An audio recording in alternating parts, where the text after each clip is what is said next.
So I'm at this park. It's called North Trail Park, and I just noticed that this tree here is called a Geiger tree or Scarlet Cordia. Have these kind of orangish flowers and these funny looking fruit. And as you can see, it's landscaped, right? Most of the trees at parks are going to be landscaped. But whenever you see this tree, it's really worth it to come and look at the underside of the leaves, because you might run into this really pretty beetle. I mean, some people are going to tell you it's the most beautiful beetle there is, and I'm sure it's competitive with anything else you can find. So you can see it's right here.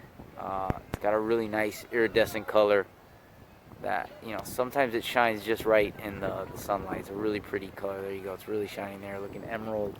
And, you know, it's not going to be under every leaf. So you can see this one doesn't have, this one doesn't have. But I saw another one a second ago that had two of them. See here, this one has two. If I can get the camera to focus. Kind of hidden there. Oh, it's got three actually.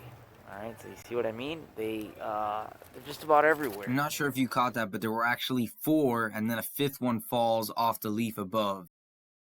And it's a pretty decent chance, you know, especially if you see this. This is called herbivory, right? So that's where something's been munching on it.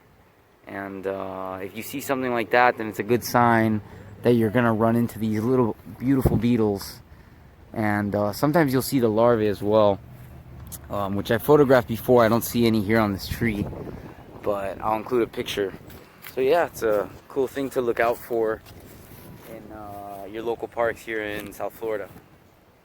So if you've watched my videos, you know I always try to tie everything to citizen science, and this website, iNaturalist.org, is such an amazing tool for learning more. So I just wanted to show you the distribution of this beetle, where it's been observed in Florida so far. You see there's one lone observation in Naples, but the majority are on the East Coast. There are a couple down here in the Keys. And obviously, you know, the more people that are out there looking for them, the better an idea we'll have of where they could be found. You know, maybe they're also found a little further north, and it's just nobody's looked for them yet.